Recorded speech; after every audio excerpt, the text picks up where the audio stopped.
Hey, it's Mark, and I'm back with another episode of Finding Your Summit, all about people overcoming adversity and finding their way. And this week, we have on the pod Ken Nsimbi, and he is from Nairobi, Kenya. And we talk about the trials and tribulations when he was 18 years old, and he essentially came over for what he thought would be a 2-week vacation to see his mom. He landed here on December 25th. And he went from a very hot, humid place in Kenya to a very cold, rainy, snowy day here in the States. And what ultimately his mom decided to keep him here in Seattle, Washington, my hometown. That was like, and it was hard, trying to meet people and be integrated and be away from all your family and friends back home. But he did it, and the guy is he's a very, very positive person. Everything he does, he sees the glass half full. He immersed himself in a local church and church group and started playing basketball and just reached out. And rather than think about what he was losing out on, he really focused on what he could gain. And so ultimately, he's been a permanent resident of the U.S., living in Seattle, Washington. And we just had a great time catching up. And I also want to throw a shout out to Doc Stewie. She's the one who put this whole thing together. And so it's really fun. And we all have obstacles. And, many of us have had to move. But when you're talking about whole countries and language and everything else, that can be a big challenge. And it was for him, but he overcame. Awesome. So remember, always go to my website if you want, www.markpattersonnfl.com. You can find out about my climbs. I'm actually headed down to Vincent Massif in Antarctica on January 6th. I'm pumped up for that. And also, I've got a book coming out and an e-learning course. So I'm jacked about the different projects that are coming to fruition. Okay, so as always, this episode is brought to you by violetsareblueskincare.com. Check it out. It's great stuff. I use it every day. It's created by somebody I've had on the pod a number of months ago, Cynthia Besteman. She had to overcome her own adversity. She found her way, and she's doing great things for the world. So check it out, okay? So let's go talk to Ken. Here we go. Hey everybody, it's Mark Patterson, and I'm back with another exciting episode of Finding Your Summit, all about people overcoming adversity and finding their way. And this week on the pod, we've got Ken Nsimbi from Nairobi, Kenya. I should know how to say that because I've actually been there. Ken, how you doing?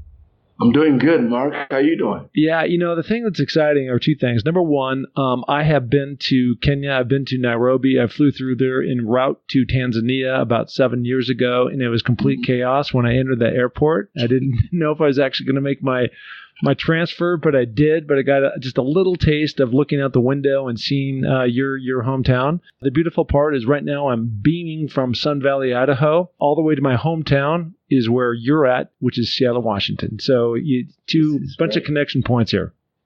A lot. Seattle welcomes you, man. I'm glad you got to get a little taste of my hometown too. And when you described the airport, you just made me homesick because that's exactly how it is, chaotic. So I missed that.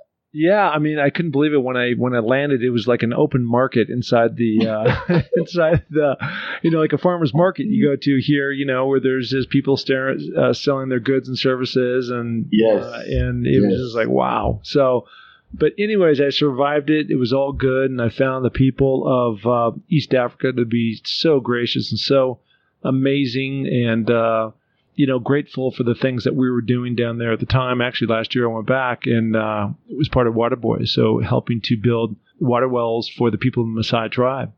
But what I want to talk to you about, and we'll get into that in a minute, but, I can't imagine, and one of the reasons why you're on the pod, and somebody had recommended Doc Stewie, as a matter of fact, that you come on the pod is because I can't imagine what this must have been like for somebody who grew up for 18 years in Kenya. And I want to understand what your life was like at that time. And then all of a sudden you come out to visit your mother, and the next thing you know, you're in America and your life is taking a completely new direction. Yes. I could explain that. So it was supposed to be a 2-week vacation. As I mentioned, we just came to visit my mom for the holiday season. At least that's what we thought.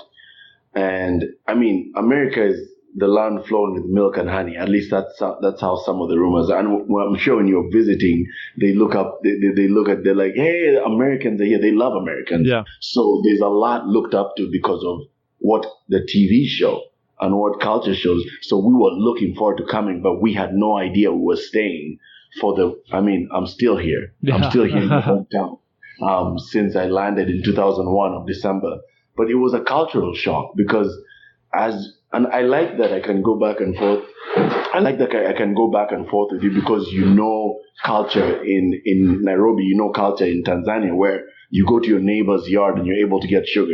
But then when we moved here, it was almost folks to themselves, and I was not used to that. And then the food was different. The weather, we landed in December in Seattle, raining nonstop. Oh, I had never seen snow. The only time I saw snow was in the Home Alone movie on TV or watching it back home.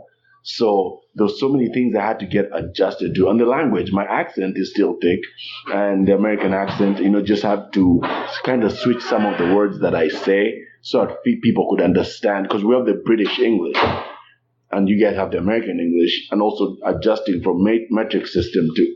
So there was so much for me, and I'm still learning. Being here almost 17 years, I'm still adjusting, but I think my mom did the best thing ever because she created opportunity for me. And that's what I think people need to know about the great country of the United States is opportunity for immigrants. That's something that's real, and that's something that I have the job that I have right now because of everything that was lined up, from education to the little side jobs that I did that led me to here. So I'm very fortunate. What was your life like in Kenya? In Kenya, my dad was a dentist, and we had a pretty good life. I mean, in the sense of, I grew up in Nairobi City, so a home filled with I have 6 brothers and three sisters, so 9 siblings, and I was the second to last. So no one knew who I was, basically, because it's just a big span. Yeah. But we grew up in the main city, and I would say it was my mom always taught us to work for ourselves and to work towards getting to the best level in life that you can be. She made sure that growing up in such a big family, and I'll share this with you. I feel called to share this just because sometimes I omit it. But my dad had 2 wives. My mom was the second of those. And normally when you're the second wife, you almost get everything as like seconds. If the first family gets the biggest toys, you guys get the remainder. If the first family is done with the first house, you guys move into it after everyone's done. So we always got the hand-me-downs, and my mom made sure she got her own education and made sure she came back to make sure to break that chain from us guys getting hand-me-downs, so that we had our own education, our own things first. But to this day, I don't have the strength to ask, because I still don't understand the culture of why someone needs to have 2 wives and why someone would go. But that was mainly my parents' generation, and it's fizzling away slowly with my generation. But growing up in that was pretty interesting because you don't get 100% of your dad's, because you have to go back between 2 families. And that was just a concept that, I mean, now the older I am, the more I see some things that are coming out of it, and I'm like, man, that's as a result of this. Yep. So are you just, again, we're talking about different cultures, right? Yes. And in the African, the Kenyan culture, is it typical in your parents' generation that the men would have 2 wives, or were they capped at that, or were there more than that, or what? I think it varies from tribe to tribe. I have friends who have dads with 16 wives. Wow. The Maasai tribe, that's very common in that tribe. And then there's also religion. I have a lot of Islamic friends who have parents with multiple wives and multiple children, depending on how you're able to sustain them. A lot of my dad's friends, so that's why I'm saying it's definitely a cult, because a lot of my dad's friends, I'd say 6 of them had, but they capped it to 2. For some reason, they had 2 wives, most of my dad's friends. But then it could be more than that.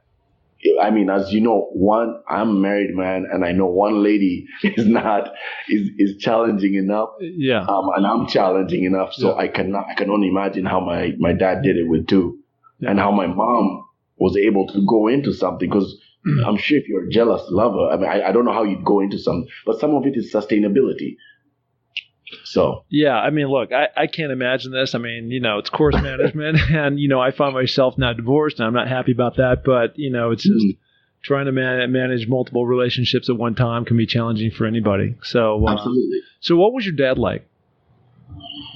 Man, my dad was an extrovert. My mom tells me I'm a lot like my dad. My dad passed away in 2005 from a heart attack in South Africa.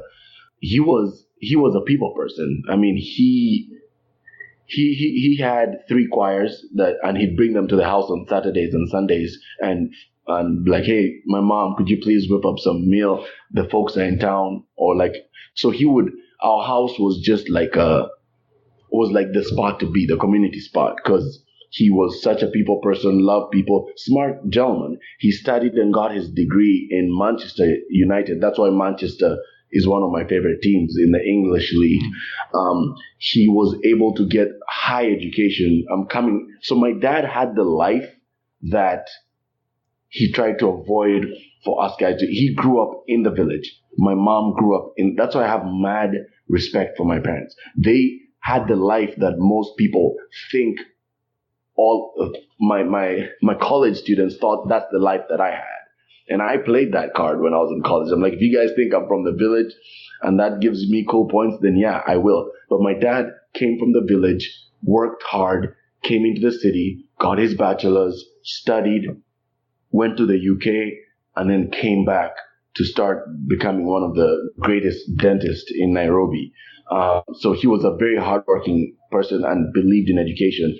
He made sure that every summer we picked up a book from the library, and I regretted it that I was like, did not like it then, but I see why he did it, to put us on this path of success.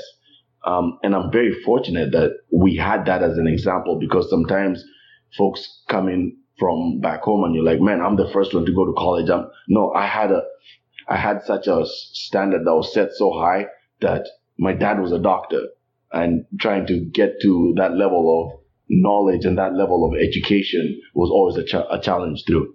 So yeah, he was a good man, and I miss him dearly. Yeah, no, of course. I was in, as I said, the Serengeti out of Tanzania last year, and I was in some of these villages that you're talking about, and wow, it blows my mind that the cultures can be, on one hand, it's like going back centuries, like some of these villages, right? Their houses are built of sticks. The floors are centuries. Yes. Centuries. The floors are dirt. They wear the custom robes that they have. Their currency is a goat. It's insane. But they are the happiest people that I could possibly meet. And we drop in there, and we'd have drones that were flying, and we're filming all this different stuff. And they thought it was like a UFO, right? Coming in. And it's just amazing. We walk in there, we are wearing, Western, clothes, and they're wearing their garb. And it's just, it was such a enriching experience for me to see just the differences in the way that we live. Yes. On one hand, we're so similar in so many different ways, and on the other hand, we're so different in many other ways, true. Right? That's true. So you talked about you were in a tribe, right? Now I know you weren't in the traditional sense like I saw out with the Maasai tribe in the Serengeti, but so you are part of this tribe, but you're living in the city. When I landed in Nairobi, as I was looking out the window, and of course I landed and I had to get off the airplane, and we walked on the tarmac. I could see it was a very robust, big city. It wasn't like some small village. So how does that work in terms of your tribe? Is it just something that you were, you were attached to, but you weren't obviously living in the bush, in the Serengeti. How does that work? Your tribe, you're attached by your name. So my last name, Nsimbi, if you mention it to people, they know exactly what tribe you're coming from, exactly what region, exactly what clan, and exactly what animal you're associated with. And what is that animal? You're going to laugh at me. It's the monkey. The monkey? A cheetah. I wish it was a cheetah or a lion, but it's a monkey. So we clown a lot. So it's a monkey, but it's the same. It's a royal. It's attached to also the royal. Like if you go down in history, but maybe folks just said those tales because they wanted to attach it to the royal. But yeah, so it's always difficult for me. In fact, even within the setting, like you mentioned, the village and me coming from the city, I feel spoiled and I feel humble because when I come from Nairobi, we have running water, we have anything that we can access, internet, what you name it. I mean, electricity. And then I go visit my grandma, and I'm humbled every single time when I have to go outside her house to the outhouse to squat in a hole that's dug up. And that's my mom has asked her, could we please change this for you? We have money now. She's like, do not change my like this. I like this because this is what I'm used to. Like you said, mud. So some of the place where they cook, the little kitchen area, it's made of little wood and like thick mud that protects you from the sun. Like people are still living like that in this day and age. And when I go back, it takes me back to my roots, and it reminds me this is where your mom came from. It's a very humbling like experience for me, and I'm very thankful every time. The chances that I got. God rest my grandma's soul in peace. She just passed away. It's been a year now, but at a good age of 80 something. But even to her deathbed, she would go out to her little garden and just dig from the roots, eat from the roots. Because the city, the city is very close to being westernized. The city is.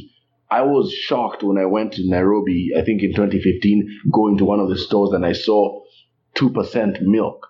I was like, what's going on with my cat? I could not believe it because it's just becoming like slim diets, this and that diet.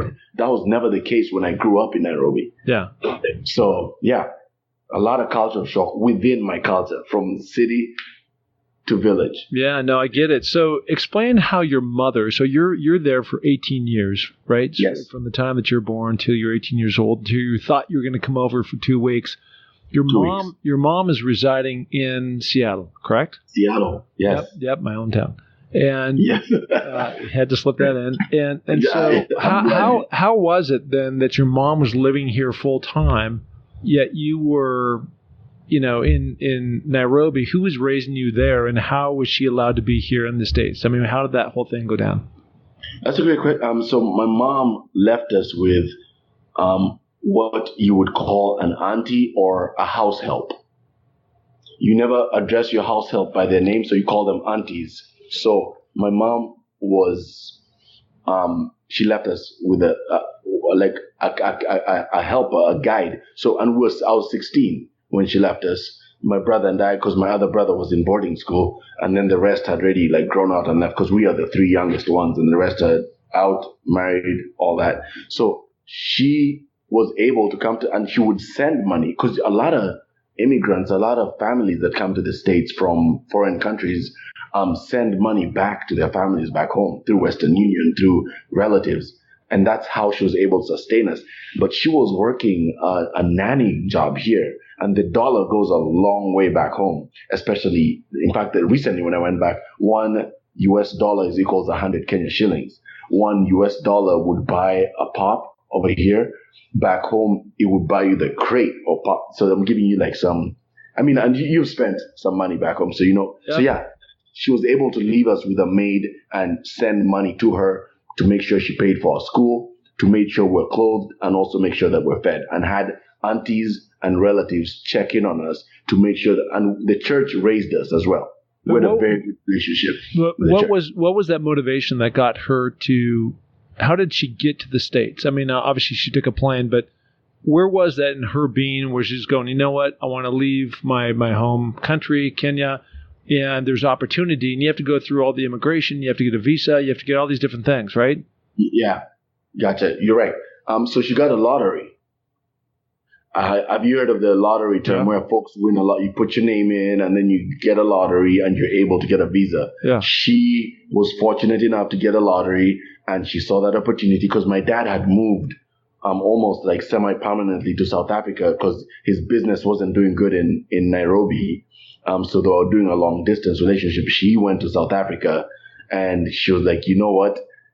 Based on how the economy is right now in Nairobi, I need to find, this is my mom, I need to find something for my children. I need to find a better stuff. She is so organized for her to think about like years ahead. She's like, I'm going to find a job. First I'm going to apply for a visa, get the lottery, get placed at my relative's place, and then start from the ground up to build the foundation for my children to come. So when she landed, her first thing was turning paperwork for us because we were still under 18 to get visas for us. Because as long as you're a lottery person who's won a green card to the States, you can apply for your children who are under 18. So she did that. Got it. So okay. So now she sends for you. She's working as a nanny. She's making some money. She's sending it back to you guys. And now you come to visit over Christmas. Yes. And you come from this very dry environment year-round. And now you land in Seattle, and it's like typical Your hometown. My hometown. And you said it's raining cats and dogs, and there's snow in the mountains. And, I mean, were you just in absolute culture shock? Culture shock. Have you watched Cool Runnings by any chance? I don't think so. Okay, Cool Runnings is about the Jamaican bobsled team. Oh, I have. Yeah. You have. So you know the scene from the airport where they're stepping out and then they go back and put a whole bunch of layers of clothing? Right. That was exactly us. The three little African boys just landed in SeaTac Airport, snow all over the place. Cultural shock, like beyond. I was like, this is cold. And it just felt miserable. And then you get homesick instantly, you know, because it's cold. So most folks stay inside over the winter. In Kenya, we just came from leaving, like 30 people just saw us off the airport in shorts and sandals. And they're about to go to the beach, go hang out in the sun. And in December, that's when you do barbecues, chicken, you know. We're leaving that environment to come to the cold Northwest. So it wasn't the best picture for me. And that's why we were very upset. After 2 weeks, we're packing our bags and we're like, oh, so thanks, Mom. It was really good to see you. I'll catch you. Send us some more tickets. We'll come back. And then she's like, you guys are not going back. We were like, excuse me? She's like, you're not going back. She's like, I miss you guys. I'm not, because she knew if she had told us that we were coming to stay, we wouldn't have not gone on that plane to the States. So how does that work with the U.S. government? And I mean, you just can't come and stay. I mean, there's got to be some kind of procedure, or you're applying for a permanent residency. How does that work? Exactly. Great question. So while we were here, she had applied our visa. So this is December 2001, December 25th, 2001. Our visas are normally given for 6 months. Yeah. So you could come visit for 2 weeks, but when the States grants you a visa, it gives you 6 months visa. So while she knew, she's such a brilliant lady. Within the 6 months visa, our green card was going to appear. It was coming in 4 months. So in 4 months' time, the green card overrides the visitor's visa, and we became permanent residents while we were still here. Lucky you. Yeah. Well, now I know I'm lucky. Before I was just like, why did she do this to us? Yeah. So you talk about, I mean, I have some experience because I've been to your hometown in Kenya, and I know that the cultures are very, very different. And you know, for you to go from living in Africa to now landing in Seattle, Washington, it's rainy, it's cold, you don't know anybody, you're saying, why me? And then there's this whole transition of learning the language, of learning the customs here. You know, what's your purpose? What are you going to do? So I guess that would be the question is, what did you do? I mean, so now you're here, you're 2 weeks, you're pissed off because you think, you know, all your buddies are back in Kenya, right? And you're going, how did this happen? But now she's not going to pay for a ticket to send you back, and you guys are here, right? So what was your next step? I mean, that's a lot for a young kid to overcome. It's one thing to, like, hey, I moved within the city to a different neighborhood or maybe a different town within the U.S., but to go from that extreme culture to the U.S., it'd be tough for anybody. It would be tough. I think I would have gone into a straight state of depression because when she broke the news down to us like a day or two before we were supposed to leave. This podcast is brought to you by Laird Superfoods. Let me tell you, these creamers are so amazing. They're super tasty, super delicious, and what they are is whole, natural food ingredients mixed into these creamers. And I'm telling you, when you put this stuff into your drink, this powder substance, it is amazing. And their whole tagline is all about fueling your journey. You cannot go and actually power your way up a mountain, be in the pool, ride a big wave, unless you're properly fueled. And these guys are doing it all the right way. So where can you find this? At lairdsuperfood.com. And here's the kicker. If you use the code name MarkP20, that's MarkP20, you're going to get 20% off on your first order. So check it out, lairdsuperfood.com. Because when she broke the news down to us like a day or two before we were supposed to leave, I was devastated. But the next week, the reason why I'm saying I could have is because the next week, because when we landed, we were able to be introduced to the church she was going to. And the church was a huge part of putting some money together for us to come to the States. They gave my mom tons of gift cards to go to all these different stores downtown so that we could shop for Christmas. So I knew that was part of it. So there was a youth group at the church that had folks my age, and one of the youth pastors came and picked me up like the next week because my mom just called on to him to be like, yo, these guys are not happy. Could you just get them out of it was a 1-bedroom apartment because my mom was the only one staying there. Yep. Three boys from Kenya sleeping in the living room because it's my mom's 1-bedroom apartment that she's been in for the two years she's been setting us up. So I'm like, what's going on? We've left our 5-bedroom house in Kenya, the good life. You're sending money for us. You're sending amazing American goodies and clothes and all this stuff to come squeeze in a one. I thought like we downgraded. Yeah. But then I went and started playing basketball. I joined this community, the church group / youth group community, and it was a game changer. That once you get people, once you have folks, you can go. It was 247, 365. You either catch me at home sleeping, or when I wake up, I'm at the youth group until we're able to figure out school and stuff. The youth group, and then I became a youth leader because I was really at the cusp of, I was just about to turn 18 and the youth were like 16. So the youth leader was like, why don't you just become a youth leader? So we're able to go on trips, Oregon Coast, Nike, this, that, the other. So that is what saved. And I was able to also get a mentor from like who knew the culture and who was starting to teach me how to drive. So those are some of the things that happened in between. And my mind was like, I'm like, wait, all these things are happening. Like, what's going on? So it slowly started to build, and I completely forgot about, not about going back home, but I was like, you know what? Let me try it. This is not too bad. And then summer hit in your hometown, and I was like, what is this?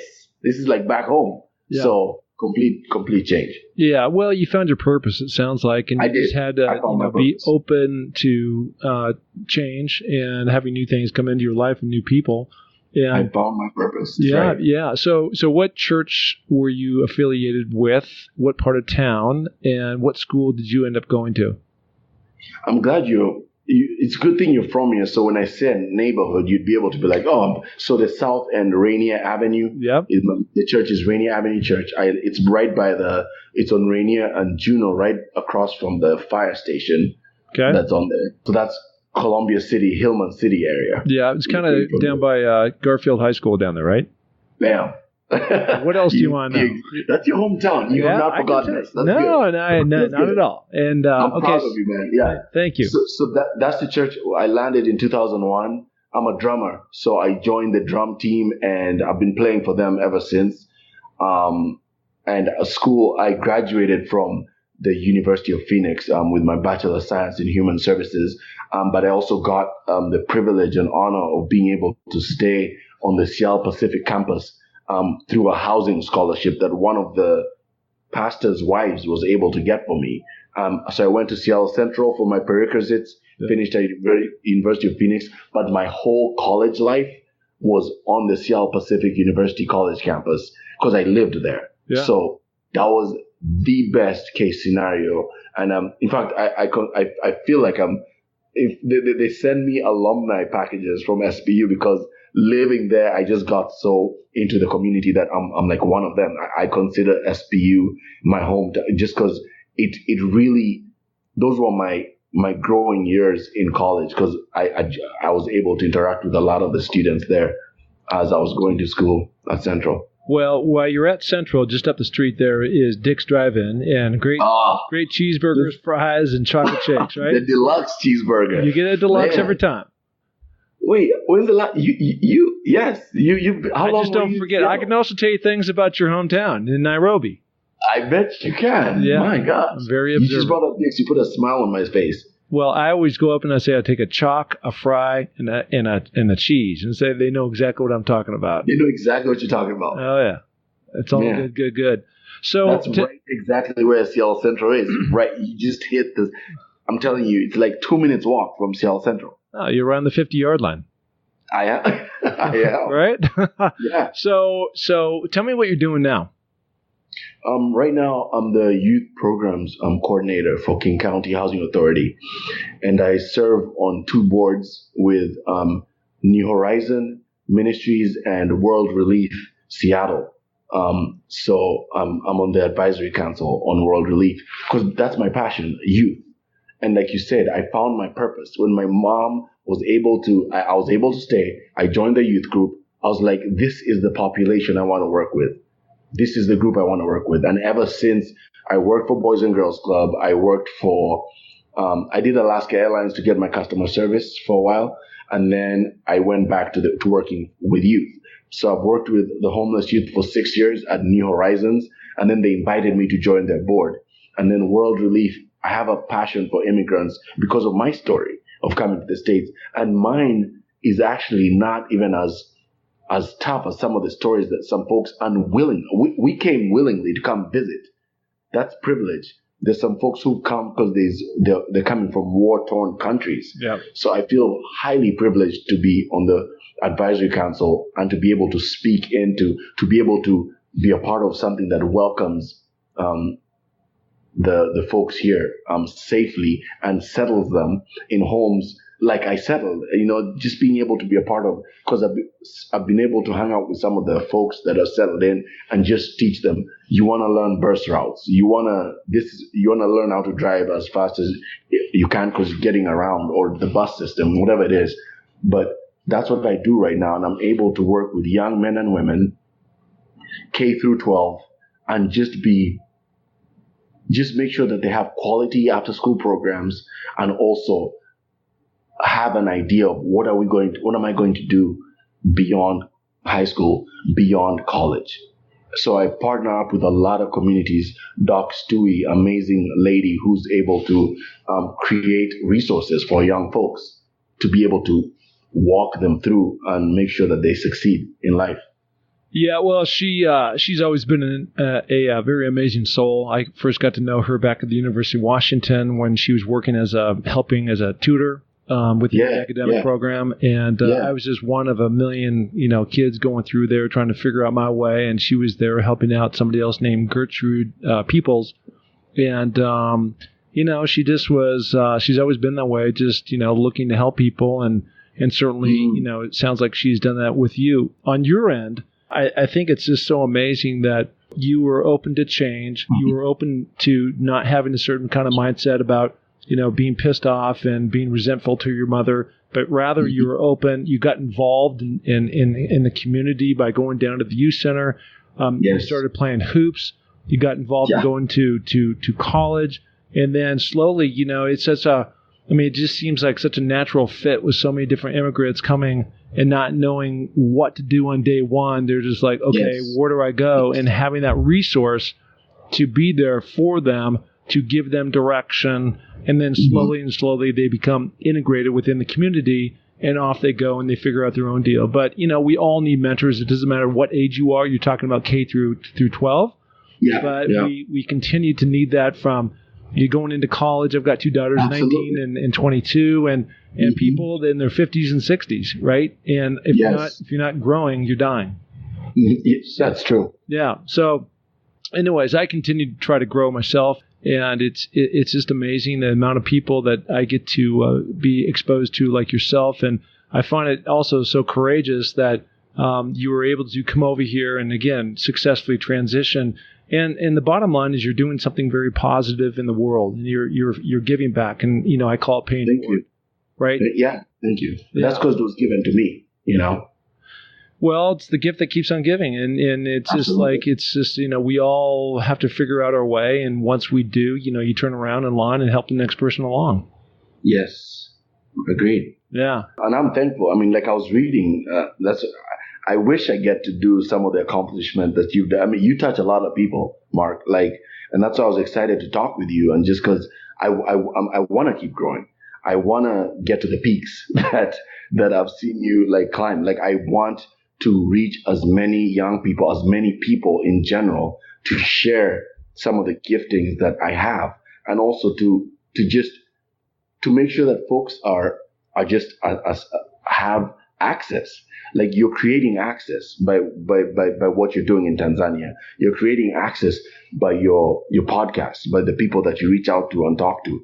Folks are changed by just hearing what you. So I'm appreciative of that, and that's why it was an honor for you to set this up for me. I was like, man, it really is a privilege. I mean, talking to someone who's highly respected.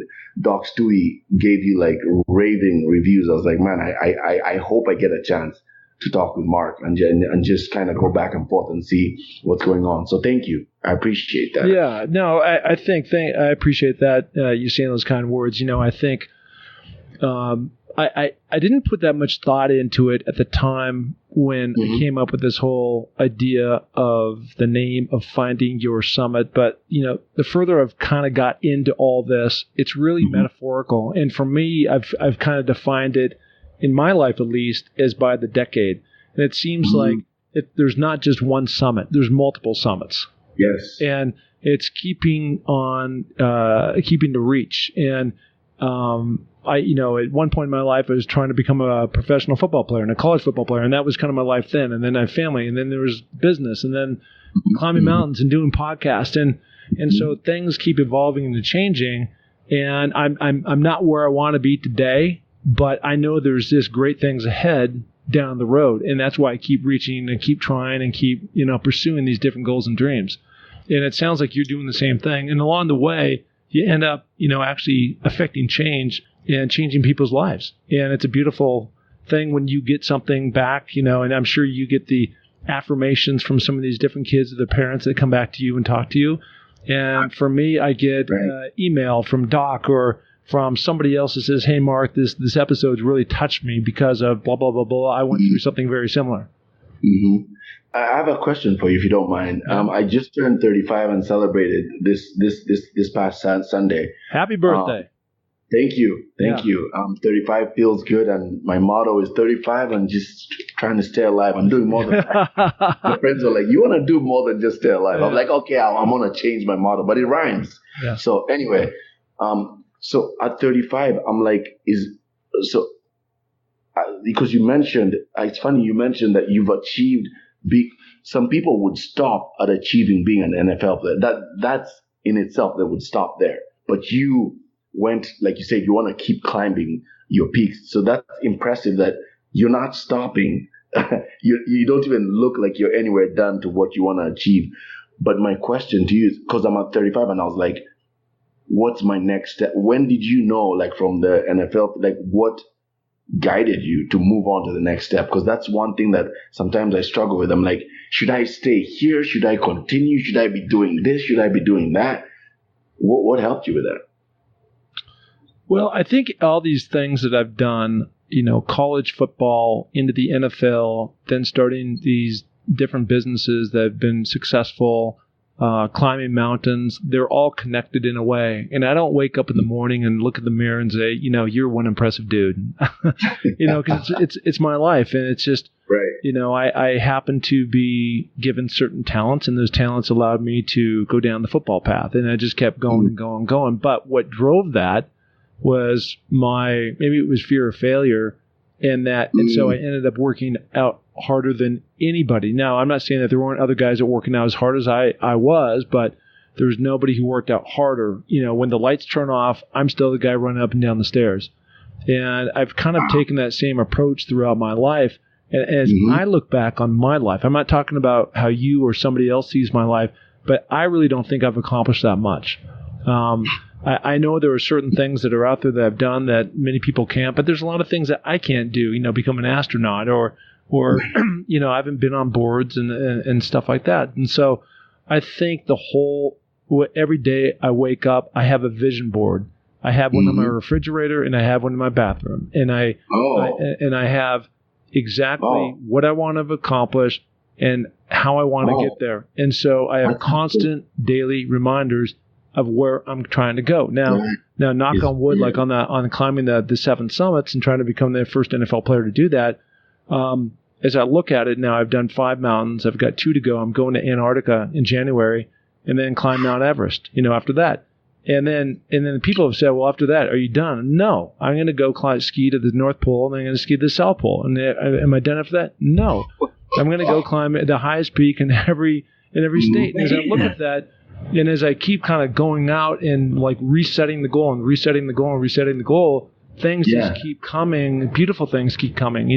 I've started a newsletter. I've written a book. I've got these podcasts going. There's public speaking. These things that I never would have thought I could possibly imagine have come into my life because I just keep knocking on the door and keep kicking the tire. And that, for me, has been the secret. You're going to have me go on my fridge right now and go put up my vision board, because that makes sense. That's helpful. That's when you can see where you're going and when you have it as a daily reminder. So, wow. Thank you. It's hard to see where you're going if you don't know where you've been, too. No, right? That's true. Yeah. That's true. So anyways, that's my 2 cents. And it seems like, again, I just, every day it's metaphorically speaking again, but it's literally one step in front of the other until you get to the top of the mountain. But when you get to the top of the mountain, you realize you've only gone halfway. You got to turn around and safely come all the way back. Right. And then you reset the next goal and where you're going, and you do it all over in a new adventure. And it sure sounds like that's been your case, in your life. It has. Yeah. It has. But now I want it with like definition, because I feel like I'm getting to like slow down and get comfortable. I don't want to get comfortable, but at the same time, I just don't want to move for the sake of moving. I want to make sure that I have a path, because before I got this job, I was in the final stages of the Seattle firefighting. I passed all the interviews, passed all the tests that I needed to do, and I had 2 options.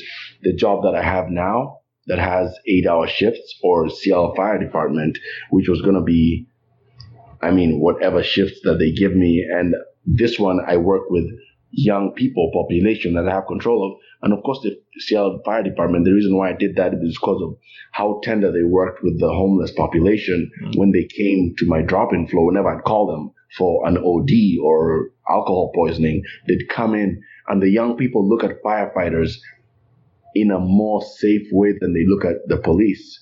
So I liked that, and I pursued that. But then I was left with these 2 choices, and I went with the King County because I have a population of choice that I've decided to work with.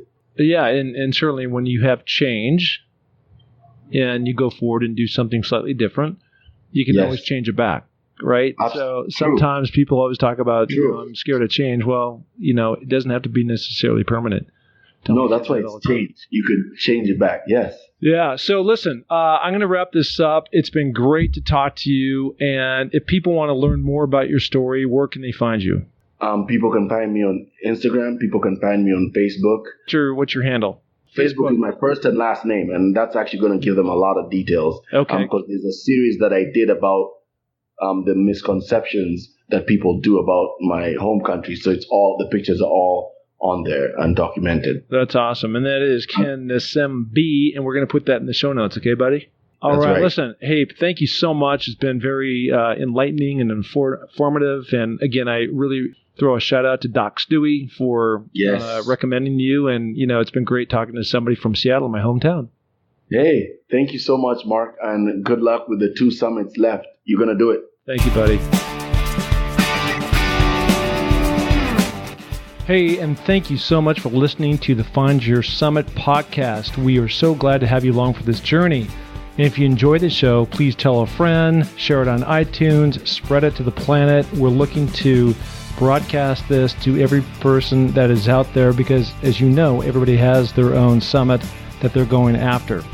Okay, if you're looking to follow my journey, you can find that through my social links on markpattisonnfl.com. That's Mark, M-A-R-K, Pattison, P-A-T-T-I-S-O-N, NFL.com.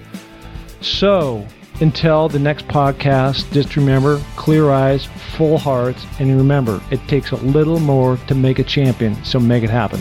Thank you. Bye.